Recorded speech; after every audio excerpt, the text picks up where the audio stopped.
जय श्री हरि विष्णु। राधे राधे। दोस्तों, आप सभी का मेरे चैनल में बहुत बहुत स्वागत है। आज हम आपके लिए फिर से एक शिक्षाप्रद भक्तिदायी कहानी लेकर आए हैं। कहानी का नाम है गुरु गुड़ ही रहे, चेला चीनी हो गया। ये कथा सुनकर मन भक्ति से भर जाएगा। तो आइए सुनते हैं कथा। दक्षिण के एक शहर में भगवान श्री कृष्ण का मंदिर था। महंत थे उस समय बाबा धर्मदास जी। एक दिन एक अहीर लड़का उनके पास आया और उनका चेला हो गया। वह माता पिताहीन एक 12 साल का लड़का था। वह अपने गांव में अपने काका के पास रहता था, मगर उस कौवे काका ने ऐसी कैं लगाई कि लड़के को भागना पड़ा। लेकिन यदि काका की कैं ना होती तो वह वहाँ से नहीं भागता और विशाखापट्टनम के मंदिर का महंत नहीं बन पाता। शहर के समस्त रईस, समस्त अहलकार और समस्त भक्त नर नारी उस मंदिरों में आया करते थे और मूर्ति के साथ ही महंत जी को भी प्रणाम किया करते थे। इसलिए यह सिद्धांत माना गया कि मालिक की अकृपा में भी कृपा छिपी रहती है, रोज़ के भीतर भी पोष रहता है। उस लड़के को नाम मिला गरीबदास। गरीबदास को दिन भर मंदिर की 5 गायें वन में चरानी पड़ती थी और दोपहर और शाम को बनी बनाई रोटी खाने को मिल जाती थी। यही गरीबदास की दिनचर्या थी। लिखना पढ़ना कुछ नहीं, पूजा बंदगी कुछ भी नहीं, दूध पीना और गाय चराना। एक दिन आई एकादशी। महंत जी ने गरीबदास से कहा, आज दोपहर को यहाँ मत आना, मेरा व्रत है, इसलिए भोजन शाम को बनेगा। तुम आधा सेर आटा और 20 आलू लिए जाओ। दोपहर को स्नान करना और वन की कंडी बीन कर आग सुलगाना, पानी से उस जगह को पवित्र कर देना, समझे। गरीबदास जी ने कहा, जी हाँ। धर्मदास जी, अपने अंगोछे पर आटा गूंदना, मैं तुमको एक लौकी का कमंडल दूंगा, उससे पानी का काम करना, समझे। गरीबदास जी ने कहा, समझ गया। धर्मदास जी ने कहा, आध पाव के 4 टिक्कर बनाना और फिर आलू भूनना। आज नमक नहीं खाना चाहिए, इसलिए नमक नहीं दूंगा। गरीबदास ने कहा, समझे। तो अपने आलू भी अपने पास रखिए। बाबा धर्मदास का तकिया कलाम था, समझे। चेला गरीबदास ने भी वही तकिया कलाम स्वीकार कर लिया। इस हरकत पर बाबा जी नाराज नहीं हुए, किंतु प्रमोदित हुए कि चेला ने एक बात तो सीखी। धर्मदास बोले, पागल हैं क्या, नमकहीन आलू और भी अच्छे लगते हैं, सेंधापन मिलता है, समझे। गरीबदास ने कहा, समझ गए। धर्मदास जी ने कहा, जब भोजन बन जाए तब अपने गले का हीरा उतारना। गरीबदास ने कहा, कैसा हीरा। धर्मदास जी, जिस दिन तुझे चेला किया था उस दिन तेरे गले में एक शालिग्राम की मूर्ति ताबीज बनाकर बांध दी थी, उसी को हीरा कहते हैं। और वह ताबीज कहाँ है, तेरा गला तो सूना है। गरीबदास ने कहा, उतार कर फेंक दिया। धर्मदास जी बोले, बड़ा गधा है, कहाँ फेंक दिया। गरीबदास ने कहा, छप्पर में खोस दिया है। धर्मदास बोले, पूरा उल्लू है, क्यों उसे फेंक दिया। गरीबदास ने कहा, गले में पत्थर बांधने से क्या फ़ायदा, सोते समय कभी कभी वह गले के नीचे आ जाता था। धर्मदास ने कहा, अरे राम राम, चेला है कि चैला, ले आओ उसे मेरे पास। गरीबदास घबरा गया, कहीं वृद्ध साधु उसे नाहक पत्थर के लिए पीटने न लगे। यह सोचकर वह चटपट ताबीज खोज लाया और गुरुजी को दे दिया। धर्मदास जी ने कहा, देखो बच्चा, तुम अभी नादान हो। इस कपड़े के भीतर शालिग्राम जी की मूर्ति है, मूर्ति के भीतर गोपाल जी रहते हैं। गरीबदास ने, वही गोपाल जी की जिन्होंने वृंदावन में अवतार लिया था, मेरे ही जाति के थे। अहीर दिन भर गाय चराया करते थे और मुरली बजाया करते थे। धर्मदास जी ने कहा, हाँ हाँ वही।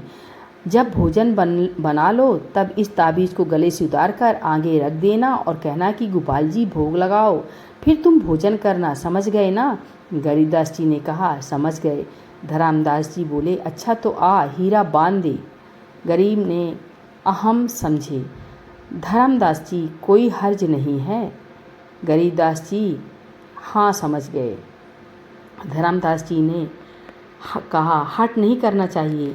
गरीबदास ने, गले में नहीं बांधूंगा, सोते समय गोपाल जी ने मेरा गला टीप दिया तो चोर आदमी को दूर ही रखना चाहिए, मेरी कमर में बांध दीजिए। धर्मदास जी, हैं कमर में नहीं, आओ बाजू में बांध दे, हाथ जोड़कर आंखें बंद करके भोग लगाना, समझ गए? गरीबदास जी ने कहा। अपना दाहिना हाथ आगे बढ़ा दिया। बाबा जी ने वह ताबीज बाजूबंद की तरह बांध दिया।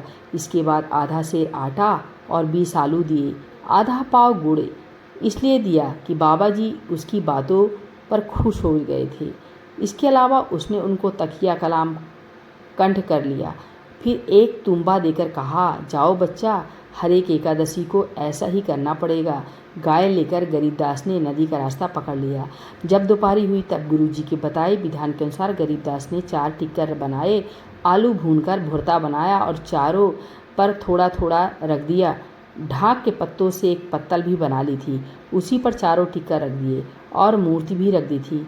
इसके बाद उसने अपने दोनों हाथ जोड़े और आंखें बंद की।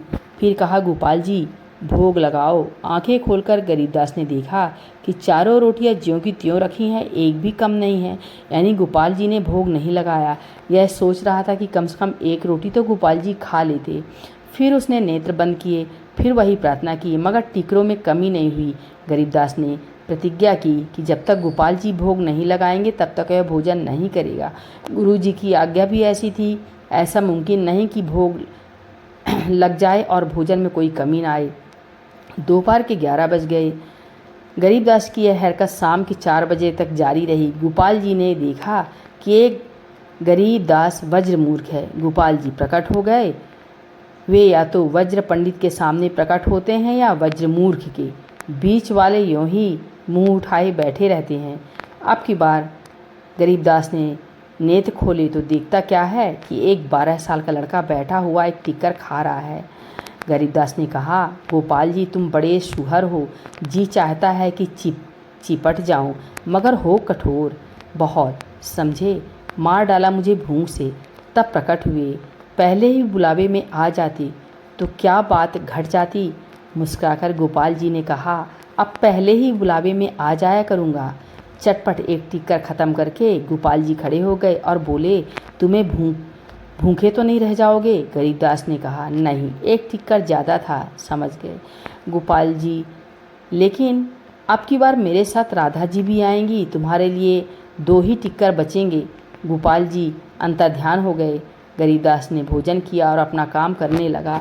उसकी खुराक आधा सेर की थी। आज वह कुछ भूखा था। फिर एकादशी आई। बाबा जी ने आटा दिया। तब गरीबदास ने कहा, पहली एकादशी में अकेले ठाकुर जी आए थे, अब की बार ठकुराइन भी आएंगी, पाव भर आटा और दीजिए। बाबा जी ने सोचा कि भूखा रह गया होगा, इसलिए बकवास कर रहा है। बेपरवाही के साथ 3 पाव आटा तौलकर दे दिया, आलू भी तौलकर दे दिए। बाबा जी ने उसकी बात समझी नहीं।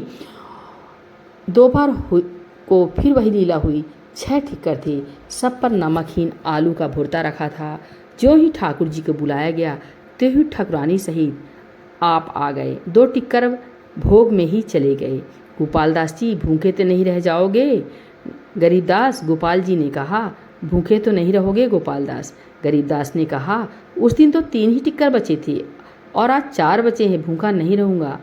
गोपाल दास जी बोले, परंतु अब की एकादशी में सेर भर आटा लाना, नहीं तो भूखे रह जाओगे। गोपाल दास जी चले गए। गरीबदास भोजन करने लगा। उसने गोपाल जी की बात नहीं याद रखी, क्योंकि वह इस बात को समझ नहीं सका था, दिल्लगी समझी थी। फिर एकादशी आई। गरीबदास ने 3 पाव आटा लिया था, इसलिए 6 टिक्कर बने थे। भोग लगाया। ठाकुर जी और ठकुराइन जी के साथ 2 मूर्तियां और भी पधारी। सत्यभामा और रुक्मणी जी सहित चारों ने 4 टिक्कर उठा लिए। अपने लिए 2 ही टिक्कर देख गरीबदास महसूस कर रह गया। उसने सोचा, ठाकुर जी ठकुराइनियों का अंत नहीं है क्या?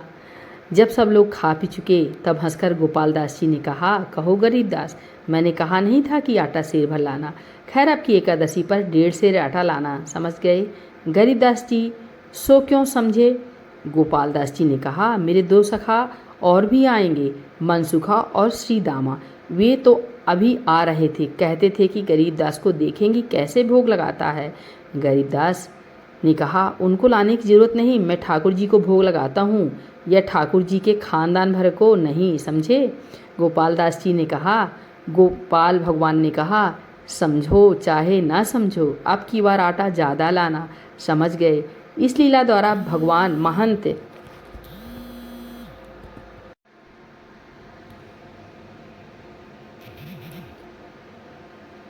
इस लीला द्वारा गोपाल दास भगवान महंत धर्मदास की आंख खोलना चाहते थे। इस मर्म को गरीबदास कैसे समझ सकता था। वह चुपचाप भोजन करने लगा। ठाकुर जी अपनी पार्टी के सहित गोलोक चले गए। धर्मदास बोले, बेटा गरीब, आज फिर एकादशी है। गरीबदास ने कहा, रोज रोज एकादशी खड़ी रहती है। धर्मदास, तुम्हें क्या तकलीफ होती है? गरीबदास ने कहा, जिस पर बीतती है वही जानता है। धर्मदास ने कहा, क्या तुम भूखे रहते हो? 3 पाव खा जाते हो। यहाँ तो तुम दोपहर में आधा सेर ही खाते थे, वन में 3 पाव में भी भूखे रहते हो। क्या आटा बेचने लगे हो? गरीबदास ने कहा, मैं भी सब खा जाता हूँ क्या? ठाकुर जी के भोग में कुछ खर्च नहीं होता। कभी 2 जने आते हैं, कभी 4 आ जाते हैं। अब की बार 6 प्राणी आएंगे। 1.5 सेर आटा दीजिए, नहीं तो मैं गाय चराने नहीं जाऊँगा। अब की चेंचे से तो कक्का की कैं ही भली थी। धर्मदास ने 1.5 सेर आटा दे दिया और स्थिर किया कि आज खुद ही दोपहरी में छिपकर देखते हैं कि वह आटा फेंकता है या बेचता है। क्या बात है। भनभनाता हुआ गरीबदास जंगल की तरफ चला गया। दोपहरी हुई। महंत धर्मदास छिपकर वहां जा पहुंचे जहां गरीबदास टिक्कर बना रहे थे। एक झाड़ी में पीछे की तरफ बैठ गए। गरीबदास ने 12 टिक्कर बनाए। आटा बचाया नहीं था। सब रोटियां पर थोड़ा थोड़ा आलू का भुर्ता रख दिया। जरा जरा सी मिठाई भी सबके साथ रख दी गई। दोनों हाथ जोड़कर ज्यों ही गरीबदास भोग लगाया त्यों ही यह क्या, धर्मदास ने देखा कि 16,000 रानियों सहित 8 महारानियों सहित 3 सखाओं सहित मुरलीधर प्रकट हुए। सब ने सब रोटियां टुकड़े टुकड़े कर खा डाली। उस दिन गरीबदास को कुछ भी नहीं बचा। 16 आना एकादशी को सामने देख वह बेचारा अकबका गया। धर्मदास का शरीर पसीने पसीने हो रहा था। भोग या सर्वस्व भोग लगाकर नटवर तो रासलीला करने लगे। सब लोग नाचने और गाने लगे। गरीबदास ने कहा, मैंने पहले ही कहा था कि चोर आदमी से दूर ही रहना चाहिए। थोड़ी देर बाद वह परस्तान गायब हो गया। कहीं कुछ नहीं। मन मारे बैठे हुए गरीबदास के पैर पकड़कर धर्मदास रोने लगे। यह नई आफत देख बेचारा गरीबदास और भी घबरा गया और उछलकर दूर जा खड़ा हुआ। धर्मदास ने कहा, धन्य हो महाराज, जो तुमको साक्षात दर्शन होते रहे और साक्षात भोग लगाता रहा। हाय, मुझे तो जीवन भर पूजा करते हो गया, कभी सपने में भी अपने गोपाल जी को नहीं देखा। आज मैं चेला और आप गुरु समझे। गरीबदास ने कहा, आप कहते क्या हैं? आप तो कहते थे कि मैं आटे को बेचता हूँ। धर्मदास ने कहा, मैं पापी हूँ, मैं अपने प्रभु द्वारा त्यागा गया हूँ, मुझसे कहीं ज़्यादा आपकी पहुँच है। अब मंदिर चलो, आज से आप महंत हुए और कल से मैं गाय चराया करूँगा। गरीबदास और गायों को साथ लेकर धर्मदास जी मंदिर गए। गरीबदास के बहुत रोकने पर भी उसे महंती दे दी गई। दूसरे दिन से धर्मदास जी गाय चराने लगे। शहर वालों को जब यह घटना मालूम हुई तो उनके हृदय में भगवान श्री कृष्ण के विश्वास और ज़्यादा बढ़ गया। इस घटना पर लोगों ने कहा, गुरु गुड़ ही रहे, चेला चीनी हो गया। तो दोस्तों, ये कहानी कैसी लगी? अगर अच्छी लगी हो प्लीज़ लाइक, चैनल को सब्सक्राइब ज़रूर करें। नमस्कार।